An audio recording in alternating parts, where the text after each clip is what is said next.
श्री माननीय प्रधानमंत्री, श्री माननीय मुख्यमंत्री, आपको विनीता पाल नमस्कार करती है हरदल मऊ ब्लॉक जिला गोंडा से। विनीता जी नमस्कार। जरा अपने बारे में बताइए, अपने काम के विषय में जानना चाहूंगा मैं। नर्सरी का काम करती हूँ सर। सागवान लगाए हैं, चिप्स लगाए हैं, सहजन लगाए हैं, बेल लगाए हैं, नीम लगाए हैं और सारे से काम और मैं करती हूँ। यानी अपना खुद का है कि कोई संस्था के साथ जुड़ी है कि क्या, कैसे करती है? जी सर मेरा ही है, 10 सखी मिलके बनाए हैं। अच्छा अच्छा, आपने वो यानी समूह बनाया हुआ है? जी। अच्छा अच्छा। संगम महिला स्वयं सहायता समूह 10 महिलाओं को मैंने इकट्ठा करके संगठन बना के मैंने एक काम चला दिया है नर्सरी। कब से शुरू किया वनीता जी? 2019 फरवरी से सर। और आपके यहाँ 10 बहनें हैं? ये आइडिया कहाँ से आया आपको? जी हरदल मऊ ब्लॉक से श्री राम प्रकाश मौर्य ने मुझे सूचना दिया तो मैंने नर्सरी लगा। अच्छा, लेकिन ऐसे ही पता चल गया कि ये काम करना है कि ये काम की कुछ ट्रेनिंग हुई, कुछ में कुछ करना पड़ा होगा ना आपको? जी सर हम सब लोग बहुत गरीब थे सर। जो हमारे ये हरदल मऊ ब्लॉक है, मैं सर जाती रहती थी, देखती रहती थी, तो सर मैं सर से बात किए कि सर मुझे कोई काम बताओ, मैं काम करें और आगे बढ़ जाएं। तो सर ने मुझे बताया कि तुम काम करो, हम तुम्हें काम देंगे, आप आगे बढ़ जाओगी। तो मैंने एक काम से किया, नर्सरी का काम किया। तो ये 10 बहनें कितना कमाई करते हैं? आप इस नर्सरी शुरू किए हैं तो?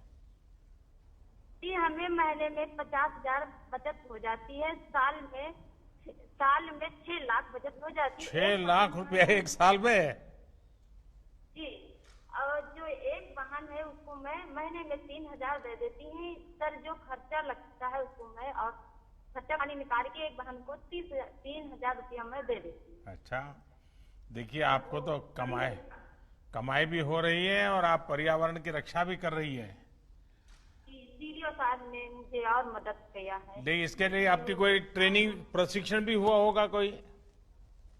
जी। कहीं ट्रेनिंग हुआ होगा आपका? जी ट्रेनिंग हुई है। अच्छा, और बहनों का भी ट्रेनिंग हुआ? जी सर सबकी हुई है।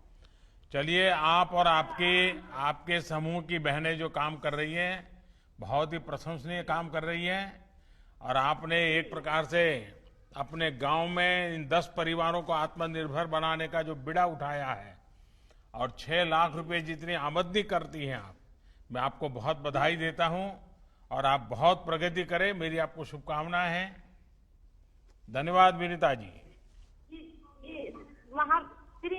श्री माननीय प्रधानमंत्री, श्री माननीय मुख्यमंत्री को विनीता पाल धन्यवाद देती है। मैं अपने नर्सरी से एक पौधे भी देना चाहती हूँ, फिर मैं फूल भी देना साथ में चाहती हूँ। बहुत अच्छा, आपका धन्यवाद।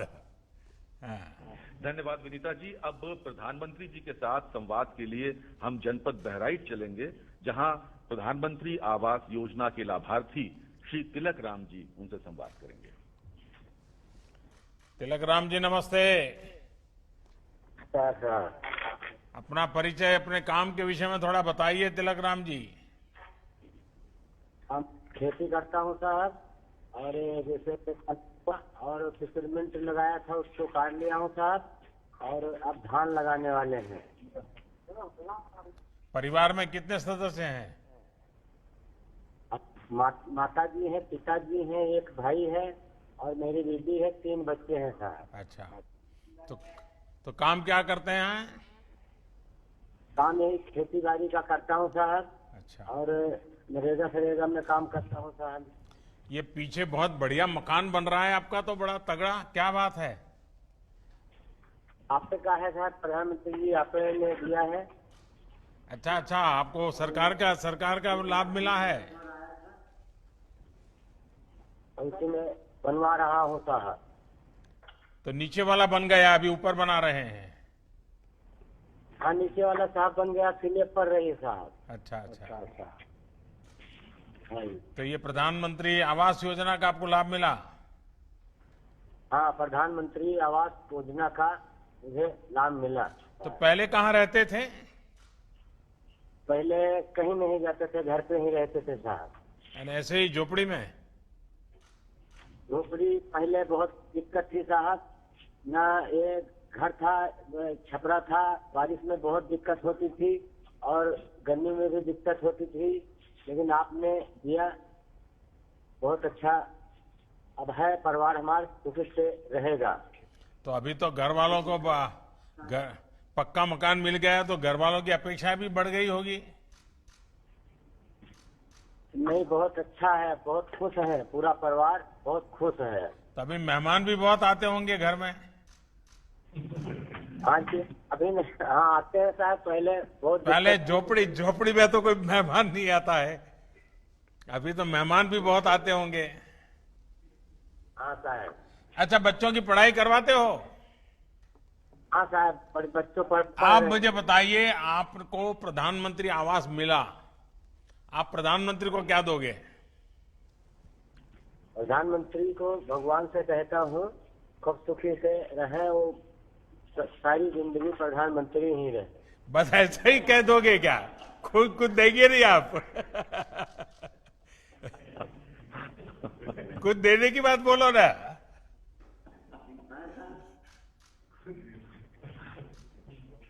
अच्छा, मैं मांगता हूं, देंगे आप? पक्का? पक्का देंगे? अच्छा देखिए, पहला तो आप मुझे प्रॉमिस कीजिए कि आप बच्चों को जितना पढ़ना है जरूर पढ़ाएंगे। कभी भी आपको थोड़ी तकलीफ पड़े तो भी बच्चों को पढ़ाएंगे, करेंगे? पढ़ाएंगे साहब, पढ़ाते हैं। पक्का? पक्का साहब। और हर साल मुझे चिट्ठी लिख के बताओगे कि भाई बच्चे अब यहाँ इस क्लास में आए, इतना मार्क लाए हैं, ऐसा बताओगे? बताएंगे साहब। तो ये वादा पूरा करना है आपको। पूरा करेंगे सर। देखिए, हमने आपको ये आवास दिया, सरकार की योजना से आपको लाभ मिला, तो देश की भलाई के लिए आपको भी अपने बच्चों को पढ़ाना चाहिए। पढ़ाएंगे साहब, पढ़ रहे हैं। चलिए, मेरी आपको बहुत शुभकामना है और आपकी माताजी के यहाँ से दर्शन हो रहे हैं, मैं उनको प्रणाम करता हूं। माँ के आशीर्वाद मिले ताकि हम सब अच्छा काम करें। चलिए, बहुत बहुत धन्यवाद भैया। जिला सिद्धार्थनगर के कोडरा ग्राम पंचायत में लॉकडाउन के दौरान 693 श्रमिक वापस लौटे हैं। इन्हीं में से एक श्री कुर्बान अली जी अब प्रधानमंत्री जी के साथ वार्तालाप करेंगे। कुर्बान अली जी, नमस्ते। सर, प्रधानमंत्री जी और मुख्यमंत्री जी को मेरा नमस्कार। नमस्कार। ये पीछे जगदम्बी प्रसाद बड़ा गुस्सा करते होंगे, उनको नाराजगी होती है कि देखो ये हमारे यहाँ का कुर्बान अली तो बात कर रहा है लेकिन मुझे बात करने का मौका नहीं मिल रहा है। कहिए कुर्बान अली, क्या करते हैं आप कल? सर, मेरा नाम कुर्बान अली है, मैं कोडरा ग्राम जिला सिद्धार्थनगर से बोल रहा हूँ। मैं मुंबई में राजमिस्त्री का काम करता था। लॉकडाउन के दौरान मैं और मेरा छोटा भाई गांव वापस लौट कर आए। प्रधानमंत्री जी को मैं आभार व्यक्त करना चाहता हूं कि गांव वापस आने के बाद मुझे और मेरे भाई को और मेरे गांव में जितने लोग आए हैं सबको राशन किट भी दिया गया और 1000 रुपया भी दिलाया गया, जिससे हमें बहुत खुशी हुई। और राज्य सरकार को हमारे हुनर के मुताबिक हमारे ही गांव में हमें काम भी दिलाया गया, जिससे मैं राज्य सरकार और प्रधानमंत्री जी को आभार व्यक्त करना चाहता हूँ। तो कुर्बान अली जी, इस बार तो ये कोरोना के कारण आप मुंबई छोड़ करके घर आ गए, तो रमजान का महीना भी तो घर में सबके साथ मनाया होगा? नहीं सर, 15 मई में हम लोग मुंबई में थे। अच्छा अच्छा। लॉकडाउन में मुंबई से 12 मई को मैं अपने गांव वापस प्राइवेट बस से गांव वापस आ गया। अच्छा, तो अभी गांव में क्या करते हैं? आप वापस आए हैं तो? सर, गांव वापस आने से पहले मेरा मेडिकल जांच हुआ, 21 दिन होम क्वारंटीन में भी रखा गया। मैं और मेरा छोटा भाई गांव पे प्राइवेट में काम करते थे और यहाँ पे प्रधान जी हमारे सामुदायिक शौचालय बनवा रहे हैं, जिसमें हमें हमारे भाई को राजमिस्त्री का काम भी दिलाया गया। और आगे बोले प्रधान जी की राज्य सरकार द्वारा जैसे और काम भी मिलेगा, जैसे प्राइमरी की मरम्मत, और गांव में घर घर शौचालय भी बनाए जाएंगे। हमें वहाँ भी राजमिस्त्री का काम भी दिलाया गया। राजमिस्त्री की हमारी ट्रेनिंग भी शुरू हो गई है, जिनका सर्टिफिकेट हमें दिलाया गया है। अच्छा अच्छा, यानी अब आप एक बड़े सर्टिफाइड राजमिस्त्री बनकर के काम के लिए जाएंगे आगे। जी सर। तो आप जब वहां थे और बीमारी की खबरें आई तो माँ बाप और सब रिश्तेदार सब बड़े चिंता में पड़ गए होंगे। सर लॉकडाउन के समय हम भी घबरा गए थे, लेकिन आपने ट्रेन भी चलाई और घर वाले थोड़ा खुशी भी हो गए कि ये रमजान का दिन भी था और ईद भी करीब थी, इसलिए घर वाले बोले 12 मई को प्राइवेट गाड़ी से हम लोग घर चले आए, अपने परिवार के साथ ईद भी यहाँ पे मनाई। चलिए, तो सब माँ बाप भाई बहन सब खुश हो गए आप आ गए तो। सब यहाँ पे सभी खुशी है। लेकिन अभी तबीयत संभालते हो कि नहीं संभालते हो? बड़े बहादुर बन करके ऐसे ही घूम रहे हो? नहीं सर, यहाँ पे आके बहुत खुश हूँ। यहाँ पे रोजगार भी हमको दिलाया गया, यहाँ पे भी हम काम भी कर रहे हैं। हाँ। चलिए, मेरी आपको बहुत शुभकामनाएं हैं और आप अपना परिवार स्वस्थ रहे कुर्बान अली जी। और कौन है? अब मैं अहमदाबाद से वापस लौटे, गोरखपुर को वापस लौटे श्री नागेंद्र सिंह जी को आमंत्रित करता हूं। इन्होंने गोरखपुर लौटकर मुद्रा ऋण के माध्यम से डेयरी का काम प्रारंभ किया है। मतलब कि आप योगी जी के गांव के हैं और मेरे गांव में रहते थे? नमस्कार। नागेंद्र जी कहाँ रहते थे अहमदाबाद में? राजू नगर सर।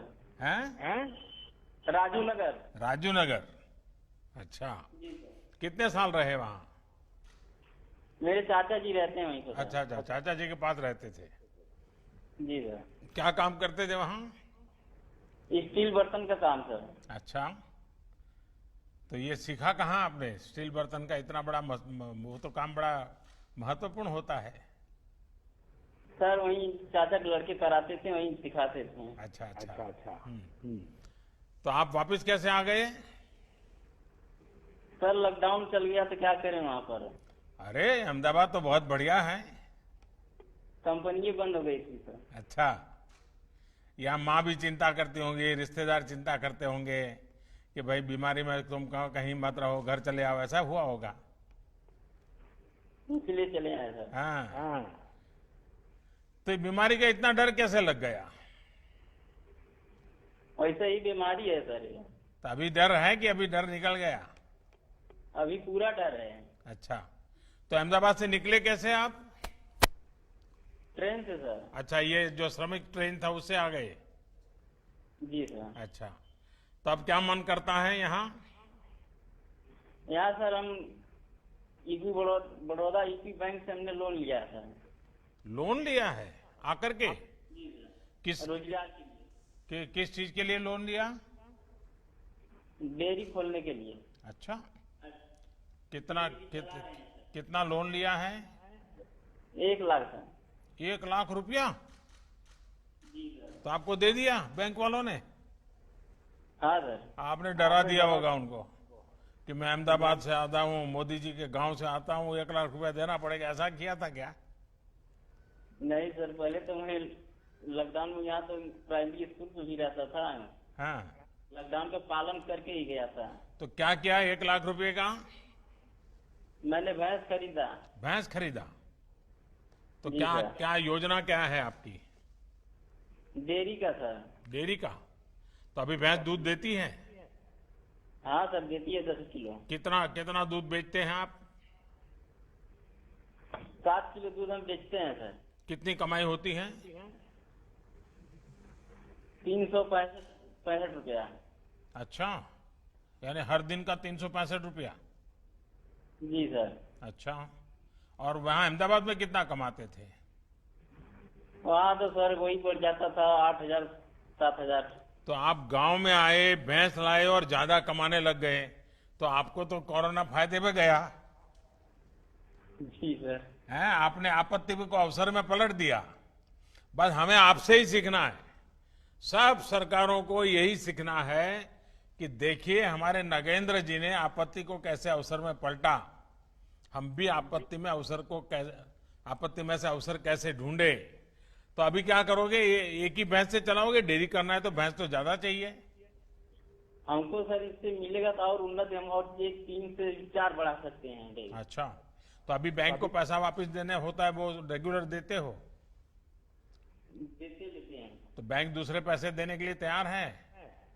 हाँ सर। अच्छा, चलिए, मेरी आपको बहुत शुभकामनाएं। लेकिन मैं एक दो बात बताना चाहूंगा। आपने भैंस रखी है, कभी कभी क्या होता है हमारे यहाँ, क्या खिलाना उसका ज्ञान नहीं होता है, और ज्यादातर घर की महिलाएं ही ये पशुपालन करती हैं। अब जैसे भारत सरकार ने 13,000 करोड़ रुपया खर्च करके पशुओं के फुट टू माउथ डिसीज का टीकाकरण का काम शुरू किया है। आप सबसे पहले ये टीकाकरण करवा दीजिए। उसी प्रकार से भारत सरकार ने पशुपालकों के लिए भी, जैसे किसान क्रेडिट कार्ड होता है, पशुपालकों के लिए भी किसान क्रेडिट कार्ड निकाला है। आप वैसा किसान क्रेडिट कार्ड ले लीजिए और उससे आप आगे का कर्ज लीजिए, तो उसमें थोड़ा आपको मदद ज्यादा मिल जाता है। तो ये भी आप जरूर कीजिए।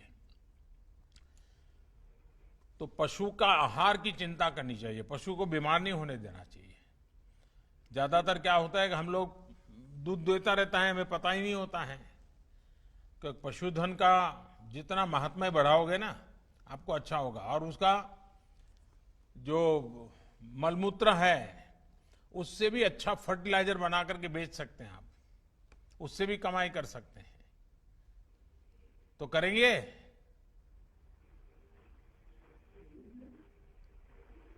हाँ सर। सब कुछ सुनाई दिया कि नहीं सुनाई दिया? दिया है सर। अच्छा, वो करेंगे। चलिए, मेरी आपको बहुत शुभकामनाएं हैं, लेकिन तबीयत संभालना भैया इस हालत में। आइए, और कौन है? जालौन जिले के दीपू जी को संवाद के लिए आमंत्रित करता हूं। नमस्कार जी। नमस्कार।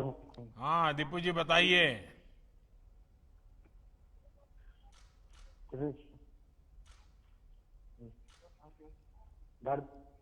डकोर जालौन से। आपके यहाँ से आवाज कम आ रही है दीपू जी। डकोर जालौन से बोल रहा हूँ दीपू। हाँ, जालान से बोल रहे हैं। क्या कर रहे हैं दीपू जी? कोई हैदराबाद में काम करते थे। हैदराबाद में? तो आपको तो दीपू गारू बोलना पड़ेगा। हैदराबाद में काम करते थे। तो आपको दीपू गारू बोलना पड़ेगा मुझे। लॉकडाउन की वजह से आ गया घर पे। नहीं दीपू जी, पहले मेरे एक सवाल का तो जवाब दीजिए। आप हैदराबाद में थे, आंध्र में थे, तो आपको तो अब दीपू गारू कहते होंगे लोग। सुनाई देता है आपको? हाँ सर। हाँ, अच्छा, बताइए क्या करते थे वहां? क्या करते थे? इंसुलेशन का काम करते थे सर। तो आगे कैसे, फिर आगे का क्या किया? और लॉकडाउन लग गया, इसलिए सर गांव घर पर आ गया। और अभी यहाँ क्या कर रहे हैं? बुंदेलखंड एक्सप्रेस में काम कर रहा हूँ सर। अच्छा, तुरंत काम मिल गया आकर के? 1 महीने बाद मिला था सर। अच्छा, तो हैदराबाद में जितना कमाते थे उतना कमाते हैं कि कम कमाते हैं? नहीं, बराबर कमाते हैं सर। उधर बराबर कमाते हैं। उधर ही। हाँ सर। अच्छा, और ये सारे नियमों का पालन करते हैं? हाँ साहब, करते हैं। हाँ, देखिए, ये जो बुंदेलखंड एक्सप्रेस वे जो है ना, ये एक प्रकार से इस पूरे इलाके का भाग्य बदलने वाला है। क्योंकि इतना बड़ा एक्सप्रेस वे बनने के बाद वहां डिफेंस कॉरिडोर आने वाला है और नए नए उद्योग आने वाले हैं, और हमारा इलाका जो पानी के बिना तरस रहा था, वहां अब उद्योगों की शुरुआत हो जाएगी। तो अब आपको रोजी रोटी के लिए कहीं जाना पड़े ऐसी स्थिति नहीं बनेगी। और ये विश्व स्तरीय सड़क बन रही है। वहां के लोग पहले मिट्टी की सड़क के लिए कागज देते थे गांव के लोग, आज इतनी बढ़िया सड़क आपके यहाँ बन रही है। और मैं मानता हूं कि बुंदेलखंड का भाग्य बदल रहा है। चलिए दीपू गारू, आपको बहुत शुभकामनाएं भैया। जी सर। धन्यवाद।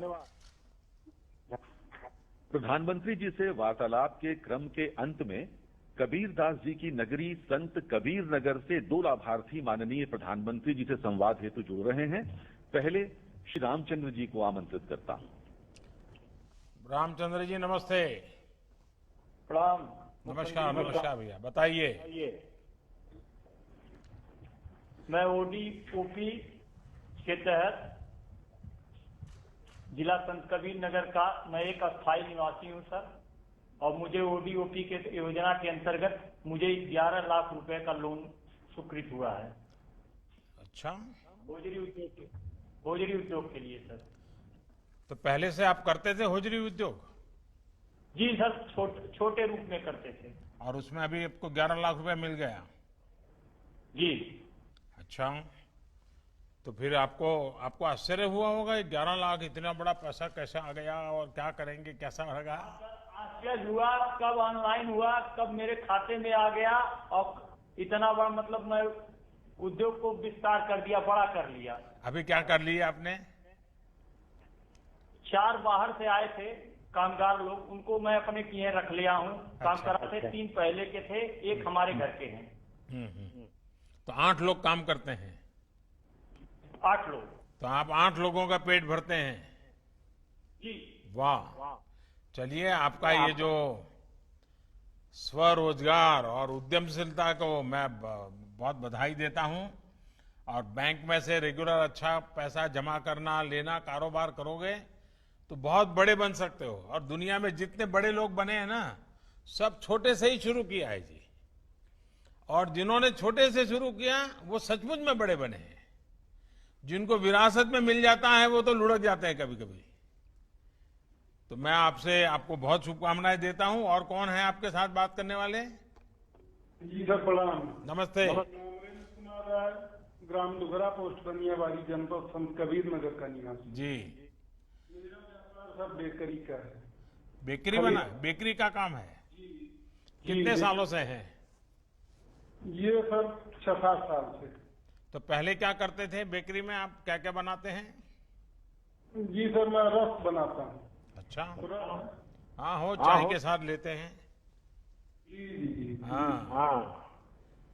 तो हम चाय वालों को तो मालूम है ना कि रस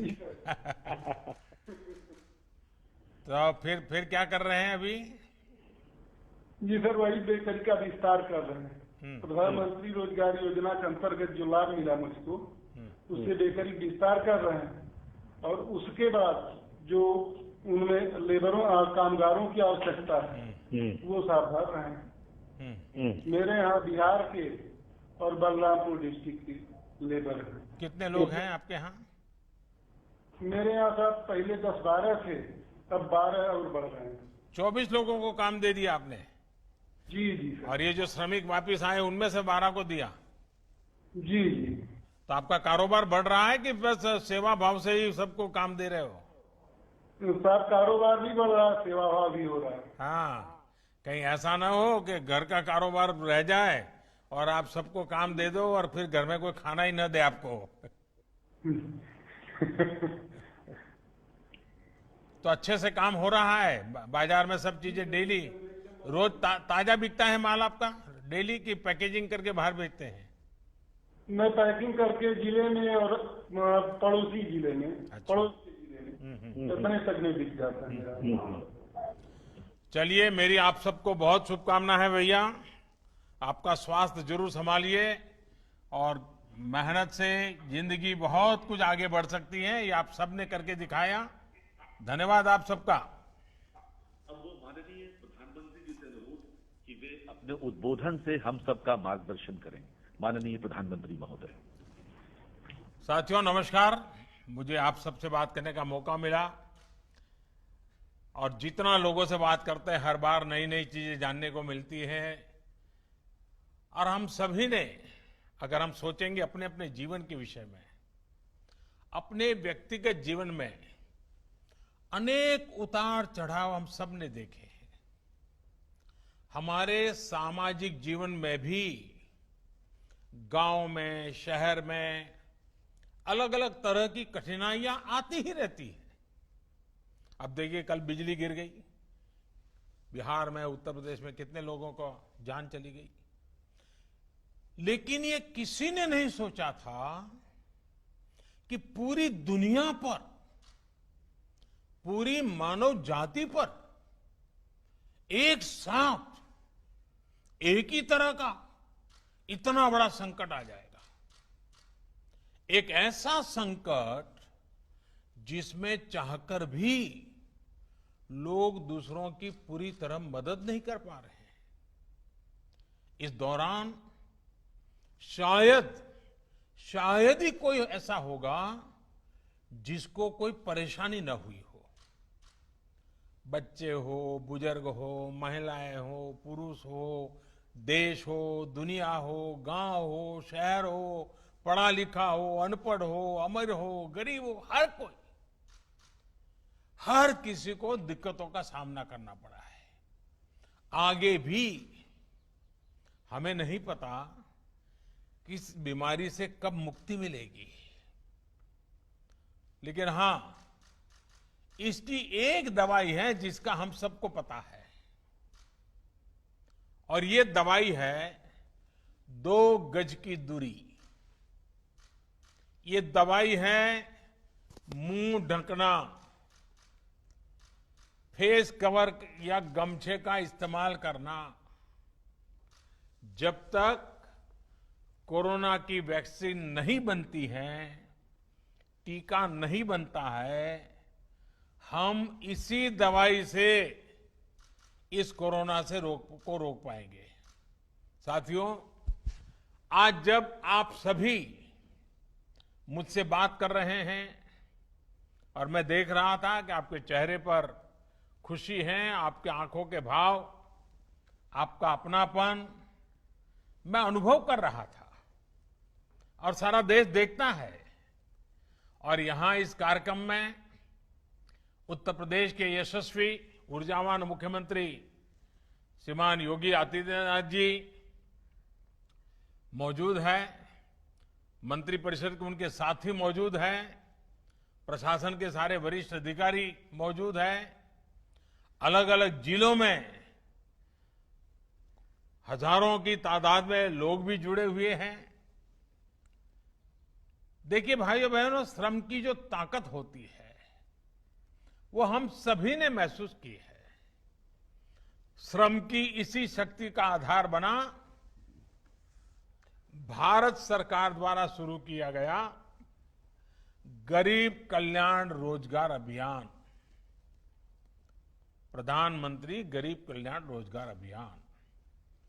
आज इसी शक्ति ने आत्मनिर्भर उत्तर प्रदेश रोजगार अभियान को प्रेरणा दी है। यानी केंद्र सरकार की योजना को योगी जी की सरकार ने क्वालिटेटिव, गुणात्मक, और क्वांटिटेटिव, संख्यात्मक, दोनों ही तरीके से विस्तार दे दिया है। यूपी सरकार ने न सिर्फ इसमें अनेक नई योजनाएं जोड़ी हैं, लाभार्थियों की संख्या बढ़ाई है, बल्कि इसे आत्मनिर्भर भारत के लक्ष्य के साथ भी पूरी तरह जोड़ दिया है, क्लब कर दिया है। और आपने सुना होगा, मैं हमेशा कहता हूं डबल इंजन। मैं जिस डबल इंजन की बात हमेशा करता हूं, ये प्रयास आत्मनिर्भर उत्तर प्रदेश रोजगार अभियान इसका बहुत उत्तम उदाहरण है।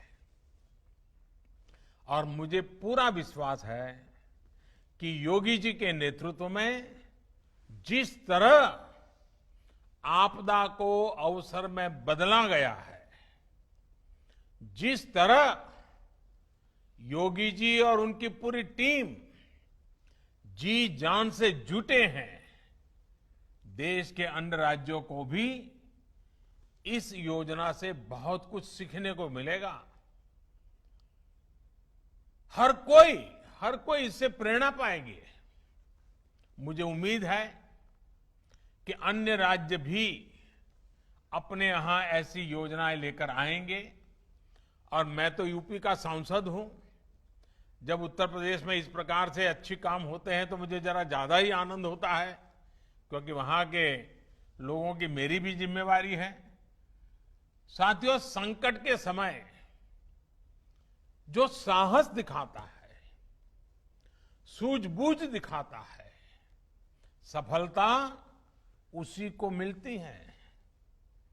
आज जब दुनिया में कोरोना का इतना बड़ा संकट है, तब उत्तर प्रदेश ने जो साहस दिखाया, जो सूझबूझ दिखाई, जो सफलता पाई, जिस तरह कोरोना से मोर्चा लिया, जिस तरह स्थितियों को संभाला, मैं सच कहता हूं अभूतपूर्व है, प्रशंसनीय है।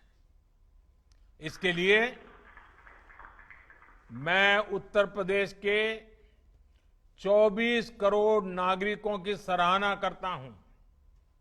इन उत्तर प्रदेश के सभी मेरे भाइयों बहनों को मैं आज विशेष रूप से नमन करता हूं।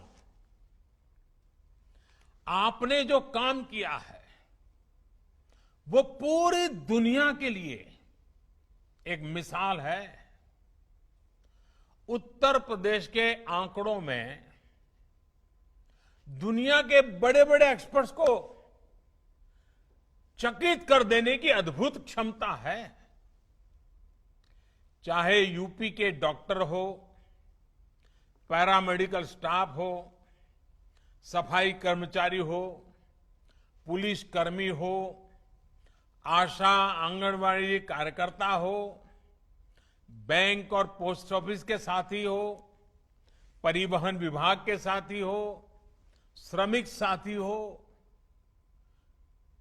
ये लिस्ट इतनी लंबी है, शायद मैं सबके नाम बोल नहीं पाऊंगा, लेकिन हर किसी ने पूरी निष्ठा से साथ अपना योगदान दिया है। योगी जी और उनकी पूरी टीम, चाहे जनप्रतिनिधि हो या फिर कर्मचारी हो, आप सभी ने बहुत उत्तम काम किया है, सराहनीय काम किया है। आप सभी ने मिलकर यूपी को जिस मुश्किल स्थिति में संभाला है, आने वाले अनेक वर्षों तक उत्तर प्रदेश के हर बच्चा, हर परिवार इसको बड़े गर्वपूर्वक याद करेगा, आने वाली पीढ़ियां याद करेगी। साथियों, उत्तर प्रदेश के प्रयास और उपलब्धियां इसलिए विराट हैं क्योंकि ये सिर्फ एक राज्य भर नहीं है। अगर 24 करोड़ की जनता की बात करें तो ये हमारा उत्तर प्रदेश दुनिया के कई देशों से बड़ा राज्य है। इस उपलब्धि को यूपी के लोग खुद महसूस कर रहे हैं, लेकिन इसको हम तब ज्यादा अच्छे तरह समझ पाते हैं और इन आंकड़ों जब जानेंगे तो हम हैरान हो जाएंगे। जरा तुलना करने से पता चलता है कि आज उत्तर प्रदेश ने कितनी बड़ी सिद्धि प्राप्त की है। मैं उदाहरण के तौर पे आपको बताता हूं। हम यूरोप के 4 बड़े देशों को देखें। मैं यूरोप के 4 देशों का उल्लेख करता हूं। इंग्लैंड, जो 250 साल हमारे पर राज करके गया, फ्रांस, इटली, स्पेन। मैं इतने ही राज्यों की बात करता हूं। ये देश 200-250 साल तक दुनिया में सुपर पावर हुआ करते थे। आज भी दुनिया में इनका दबदबा है। आज अगर इन चारों देशों की कुल जनसंख्या को अगर हम जोड़ दें, इन 4 देशों की कुल संख्या को जोड़ दें, तो वो भी जैसे उत्तर प्रदेश के 24 करोड़ हैं, इन 4 देशों की जनसंख्या भी 24 करोड़ होती है। हमारे तो अकेले यूपी की ही जनसंख्या 24 करोड़ है। यानी कि जितने लोग इंग्लैंड, फ्रांस, इटली और स्पेन इन 4 देशों में रहते हैं, उतने ही लोग हमारे उत्तर प्रदेश में रहते हैं। लेकिन कोरोना में इन 4 देशों में मिलाकर उनकी जनसंख्या उत्तर प्रदेश जितनी है, इन 4 देशों में मिलाकर के 1,30,000 लोगों की मौत हो चुकी है। 1,30,000। जबकि उतनी ही जनसंख्या वाला हमारा उत्तर प्रदेश 600 लोगों की जान गई है। कहां 1,30,000 लोगों की मृत्यु और कहां 600 लोगों की मृत्यु। ये बात सही है कि मृत्यु मृत्यु होती है, एक हो या अनेक हो। एक भी व्यक्ति की मृत्यु दुखद है, लेकिन हमें यह भी मानना पड़ेगा कि इन 4 देशों ने मिलकर अपने यहां जितने प्रयास किए, फिर भी उनके यहां यूपी से कई गुना ज्यादा लोगों की जाने गई। और ये देश विकसित है, उनके पास संसाधन भी है, और कोई वहां की सरकारों को चिंता नहीं होगी ऐसा तो नहीं है। लेकिन फिर भी अपने नागरिकों को बचाने में उन्हें वो सफलता नहीं मिली जो सफलता आपको उत्तर प्रदेश को हासिल की है। हर उत्तर प्रदेशवासी को गर्व होगा, हर भारतवासी को गर्व होगा। साथियों, इस दौरान आप में से ज्यादातर लोगों ने टीवी पर लगातार देखा होगा, अमेरिका के रिपोर्ट तो लगातार आते थे। अमेरिका के पास क्या नहीं है? सब कुछ है। वो एक चुटकी में जो चाहिए वो इकट्ठा कर सकता है। अमेरिका के पास साधन, संसाधन, आधुनिक टेक्नोलॉजी, किसी चीज की कमी नहीं है। लेकिन फिर भी आज अमेरिका कोरोना से बेहद बुरी तरह प्रभावित हुआ। आप ये भी याद रखिए कि अमेरिका की जनसंख्या करीब 33 करोड़ है, यूपी की जनसंख्या 24 करोड़ है। लेकिन अमेरिका में अब तक 1,25,000 लोगों की मौत हो चुकी है, जबकि हमारे उत्तर प्रदेश में 600 लोगों की मृत्यु हुई है। अगर योगी जी ने और उत्तर प्रदेश के उनके सभी साथियों ने, उत्तर प्रदेश की सरकार ने सही से तैयारी नहीं की होती, अगर यूपी में भी अमेरिका की तरह ही तबाही मची होती, तो आज उत्तर प्रदेश में 600 नहीं 85,000 लोगों की जान जा सकती थी। अगर हम किसी और देश से तुलना करें तो उस हिसाब से देखें तो 85,000 लोग की जान जाती। लेकिन जो मेहनत यूपी की सरकार ने की है, हम कह सकते हैं कि एक प्रकार से अब तक कम से कम 85,000 लोगों का जीवन बचाने में वो कामयाब हुई है। आज अगर हम अपने नागरिकों का जीवन बचा पा रहे हैं तो ये भी अपने आप में एक संतोष का विषय है और देश का आत्मविश्वास भी उसके कारण बढ़ता है। लेकिन मैं एक पुरानी घटना को जरूर आज उल्लेख करना चाहूंगा। एक वो भी दिन था जब प्रयागराज, तब के इलाहाबाद के सांसद, देश के प्रधानमंत्री थे और कुंभ के मेले में भगदड़ मची थी। सैकड़ों हजारों लोग मारे गए थे। तब उस समय जो लोग सरकार में थे, उन्होंने सारा जोर मरने वालों की संख्या छिपाने में ही लगा दिया था। अब आज उत्तर प्रदेश के लोगों का जीवन बच रहा है, सुरक्षित हो रहा है, तो यूपी के सांसद के नाते, देश के नागरिक के नाते, भारत के प्रधानमंत्री के नाते जैसे आप सबको तसल्ली मिलती है, मुझे भी तसल्ली मिलती है। और साथियों, इसमें भी हमें एक और बात हमेशा याद रखनी है। ये सब उस स्थिति में हुआ जब देश भर से करीब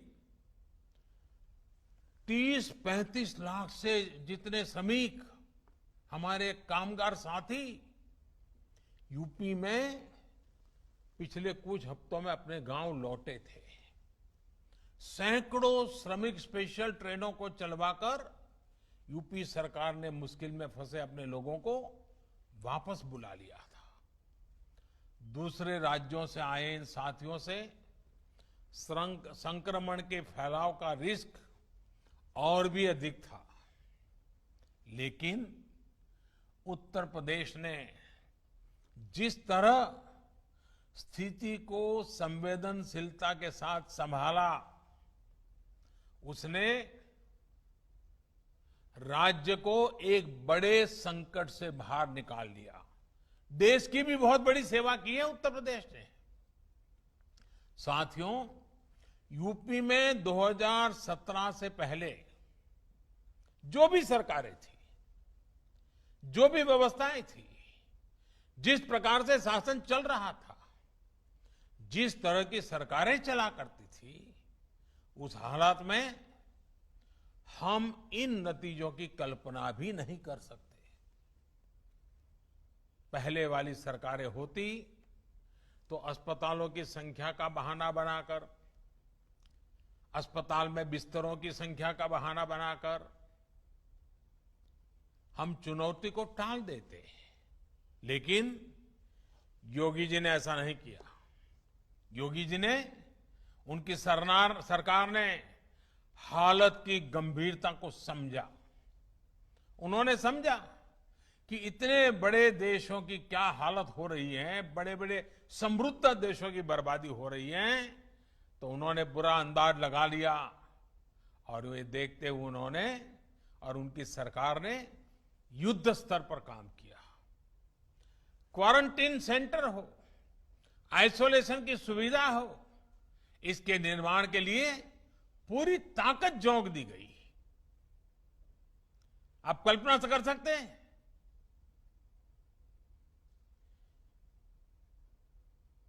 उनके पिताजी का स्वर्गवास हुआ हो,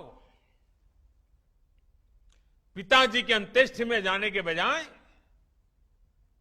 ये उत्तर प्रदेश के लोगों के लिए जिंदगी खपाने वाले योगी जी इस कोरोना से बचाने के लिए आपके साथ जुटे रहे। मैं योगी जी को अभिनंदन करता हूं, उनका नमन करता हूं। उत्तर प्रदेश के लोगों के लिए इतनी संवेदनशीलता। भाइयों बहनों, जो श्रमिक बाहर से आ रहे थे, उनके लिए बहुत ही कम समय में लगभग 60,000 ग्रामीण निगरानी समितियों का गठन किया गया। यह अपने आप में बहुत बड़ी बात है। जन भागीदारी, जनता को जोड़ दिया। 60,000 निगरानी समितियां बना देना। इन समितियों ने गांवों में क्वारंटीन की व्यवस्था विकसित करने में बहुत बड़ी मदद की। मैं सभी निगरानी समितियों के लोगों का बधाई करता हूं, उनका अभिनंदन करता हूं। सिर्फ 2-2.5 महीने के भीतर ही यूपी में कोरोना के मरीजों के इलाज के लिए अस्पतालों में 1 लाख बिस्तर भी तैयार कर दिए गए। साथियों, लॉकडाउन के दौरान गरीबों को भोजन की दिक्कत न हो, इसके लिए जिस तरह उत्तर प्रदेश सरकार ने काम किया है वो अभूतपूर्व है। प्रधानमंत्री गरीब कल्याण अन्न योजना के तहत यूपी ने बहुत तेजी से गरीबों और गांव लौटे श्रमिक साथियों तक मुफ्त राशन पहुंचाया। यानी ये इंतजाम किया कि 15 करोड़ गरीबों को भोजन की दिक्कत न हो, कोई भूखा न सोए, ये संवेदनशीलता के साथ काम किया गया। इस दौरान यूपी में गरीबों को 42 लाख मैट्रिक टन खाद्यान्न बांटा गया, अनाज बांटा गया। जिनके पास राशन कार्ड नहीं था, उनके लिए भी यूपी सरकार ने सरकारी राशन की दुकान के दरवाजे खोल दिए। इतना ही नहीं, उत्तर प्रदेश के 3.25 करोड़ गरीब महिलाओं के जनधन खाते में लगभग 5,000 करोड़ रुपए सीधे ट्रांसफर किए गए। आजादी के बाद के इतिहास में संभवतः किसी सरकार ने इतने बड़े पैमाने पर गरीबों की मदद नहीं की है। साथियों, भारत को आत्मनिर्भरता के रास्ते पर तेज गति से ले जाने का अभियान या फिर गरीब कल्याण रोजगार अभियान हो, उत्तर प्रदेश यहां भी बहुत आगे चल रहा है। गरीब कल्याण रोजगार अभियान के तहत श्रमिकों को आय के साधन बढ़ाने के लिए गांवों में अनेक प्रकार के कार्य शुरू करवाए जा रहे हैं।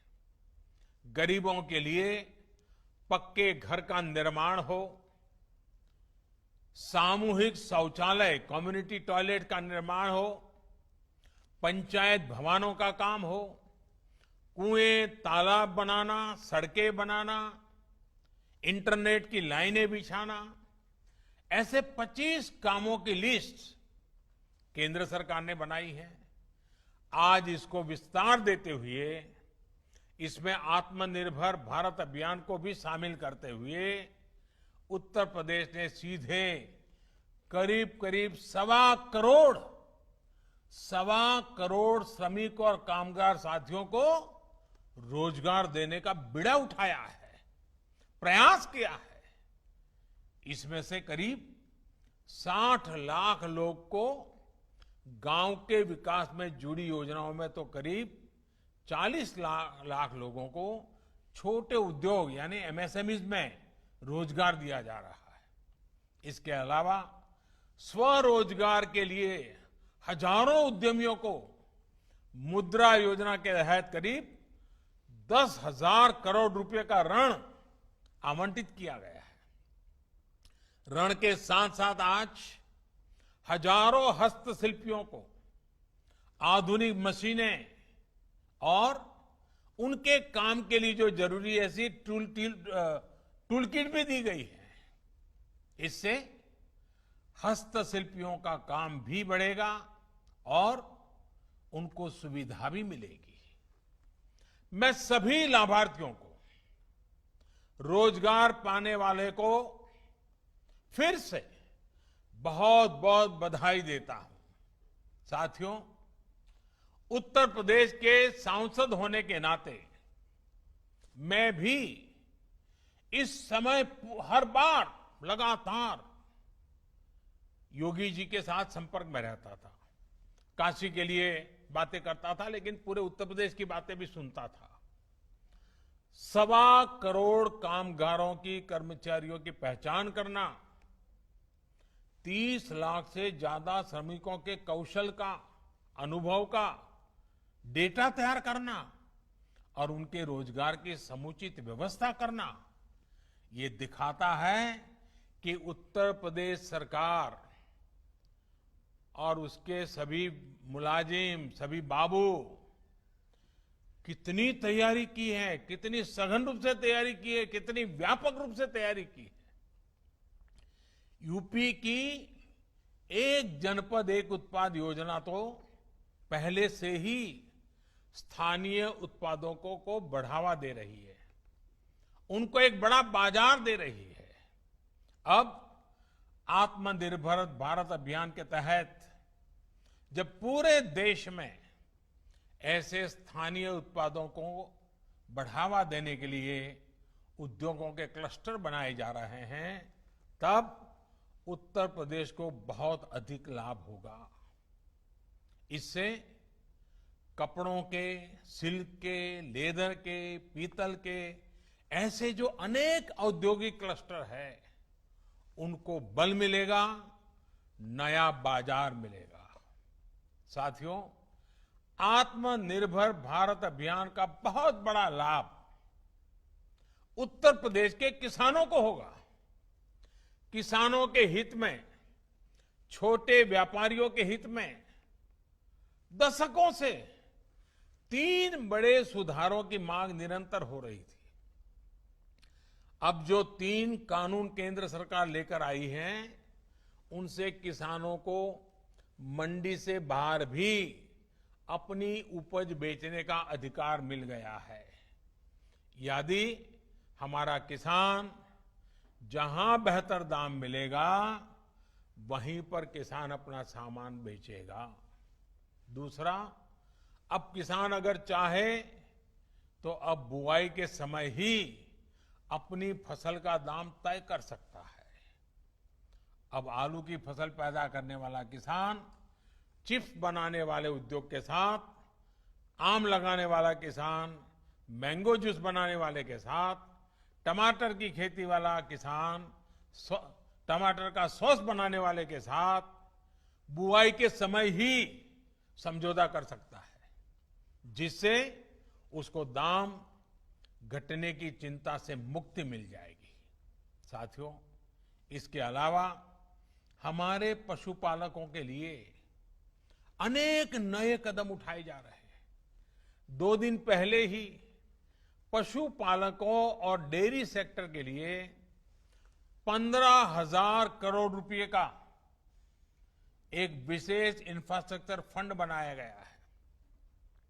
इससे करीब 1 करोड़ और नए किसानों, पशुपालकों को डेयरी सेक्टर से जोड़ा जाएगा।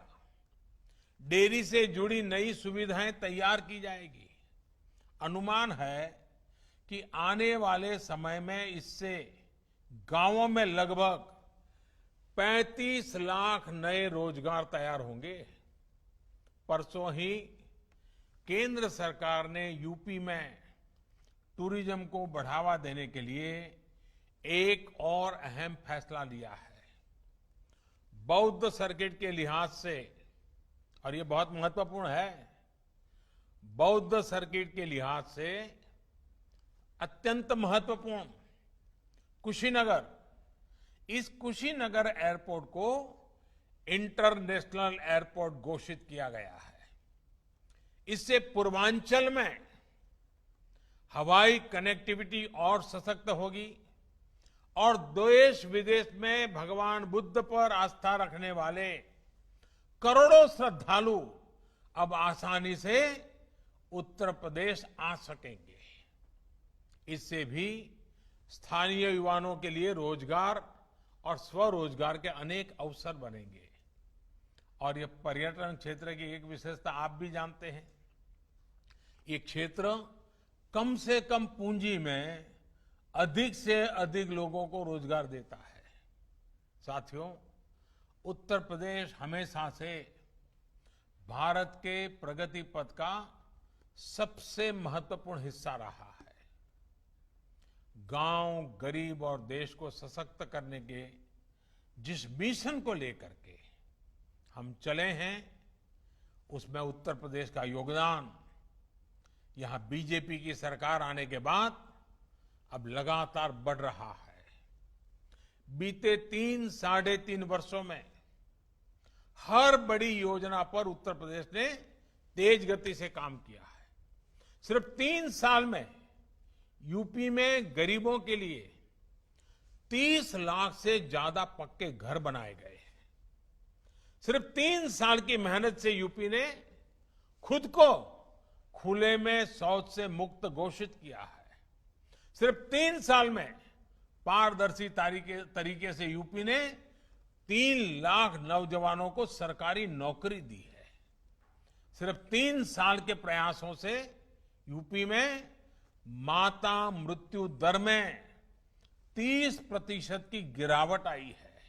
साथियों, बरसों से पूर्वांचल में एन्सेफेलाइटिस महामारी की तरह ये कहर बरपाती थी। अनेक नवजात शिशुओं की दुखद मृत्यु इस बीमारी से हो जाती थी। अब यूपी सरकार के प्रयासों से इस बीमारी के मरीजों की संख्या तो कम हुई है, मृत्यु दर में भी 90% तक की कमी आई है।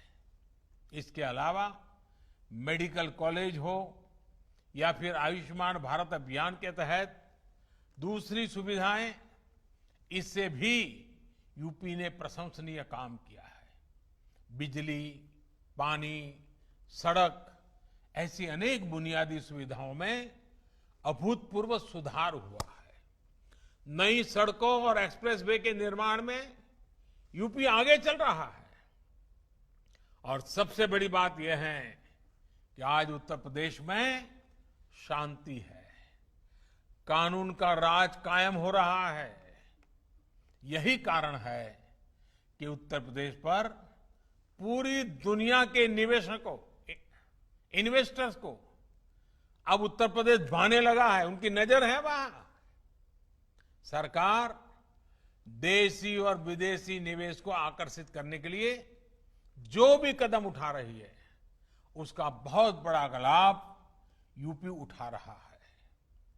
और देखिए, आज भी जब अन्य राज्य कोरोना से लड़ाई में जूझ रहे हैं, यूपी ने अपने विकास के लिए इतनी बड़ी योजना शुरू कर दी है। एक प्रकार से आपदा से बने हर अवसर को यूपी सरकार साकार कर रही है।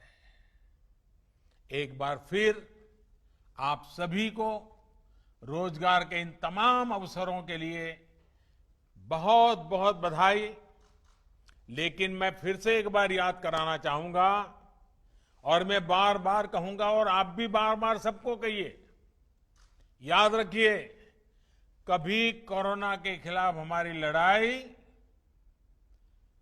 बंद होने वाली नहीं है। हमें ये लड़ाई जारी रखनी है। लड़ाई अभी भी जारी है। काम पर निकलिए, लेकिन 2 गज की दूरी, चेहरे पर मास्क और लगातार साफ सफाई, ये बहुत जरूरी है। जीवन और आजीविका दोनों की सुरक्षा की ये लड़ाई उत्तर प्रदेश जीतेगा और भारत भी जीतेगा। बहुत बहुत धन्यवाद। माननीय प्रधानमंत्री जी एवं उत्तर प्रदेश